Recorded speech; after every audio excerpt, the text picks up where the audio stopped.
2023 October മാസം അമ്പിപ്പൊയ്യ എന്ന് പറഞ്ഞൊരു സ്ഥലമുണ്ട്. അമ്പിപ്പൊയ്യ സ്കൂളിനടുക്കൽ ഒരു വാത്സല്യ കുടുംബം പാർക്കുന്നുണ്ട്. ഒരമ്മയും 9 വയസ്സുള്ളൊരു മകനും. ഉച്ചയ്ക്ക് ഒരു 11 മണി സമയമായപ്പോൾ അമ്മയുടെ അകത്തൊരു നിയോഗം. അല്പസമയം കയറിയിരുന്ന് പ്രാർത്ഥിക്കാൻ അകത്തൊരു നിയോഗം. 9 വയസ്സുള്ളൊരു കുഞ്ഞ്, ഒരേ ഒരു മകനേ ഉള്ളൂ. ഈ മകൻ ഒരു കമ്പും ഒരു പന്തും കൊണ്ട് വീടിന് ചുറ്റും നടന്നവൻ പന്ത് കളിക്കുക. പ്രാർത്ഥിച്ചുകൊണ്ടിരിക്കുമ്പം പൊളുക്കോന്നൊരു ശബ്ദം കേട്ടു. എന്തെന്ന് നോക്കാൻ അമ്മ കതകു തുറന്ന് നോക്കി. പുറത്തു നിന്ന തൻ്റെ മകനെ കാണുന്നില്ല. ഈ കുഞ്ഞ് എങ്ങോട്ട് പോയെന്ന് ചിന്തിച്ച് വ്യാകുലപ്പെട്ട് നിൽക്കുമ്പം കിണറ്റിലൊരു ശബ്ദം കേൾക്കുന്നു.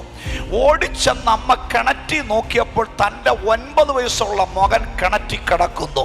13 തൊടി വെള്ളം നിറഞ്ഞു കിടക്കുക.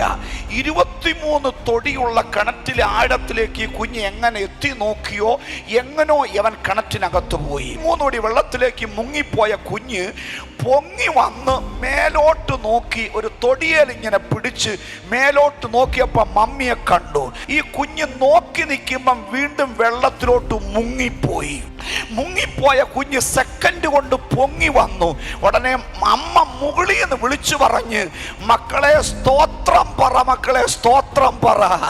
ഈ തൊടിയെ പിടിച്ചു കിടന്നുകൊണ്ട് 9 വയസ്സുള്ള കുഞ്ഞ് യേശുപ്പച്ചാ സ്തോത്രം സ്തോത്രം എന്ന് പറഞ്ഞു. സ്തോത്രം. ഈ അമ്മയുടെ നിലവിളി കേട്ട് ദൂരത്തുനിന്നൊരു മനുഷ്യൻ ഓടി വന്നു. കാര്യം തിരക്കി. പെട്ടെന്ന് ഫോൺ എടുത്തു. ഫയർഫോഴ്സുകാരെ വിളിച്ചു. ഫയർഫോഴ്സുകാർ വന്ന് ഈ കിണറ്റിലോട്ട് നോക്കുമ്പോൾ ഈ കിണറിൻ്റെ ഏറ്റവും അടിത്തട്ടിൽ ഈ മോൻ 9 വയസ്സുള്ള കുഞ്ഞ് കുറച്ച് ചെള്ളയും മണ്ണും കൊണ്ട് അടിക്ക് ഇങ്ങനെ ചവിട്ടി മേലോട്ട് നോക്കി നിൽക്കുന്നു. ഉടനെ അമ്മയോട് ഫയർഫോഴ്സുകാർ ചോദിച്ചു, ഈ കിണറ്റിൽ വെള്ളമില്ലയോ? പറഞ്ഞു, സാറേ 13 അടി വെള്ളം നിറഞ്ഞു കിടക്കുക, മഴക്കാലമാ. സ്തോത്രം. വെള്ളം എങ്ങോട്ട് പോയെന്നറിയാമോ?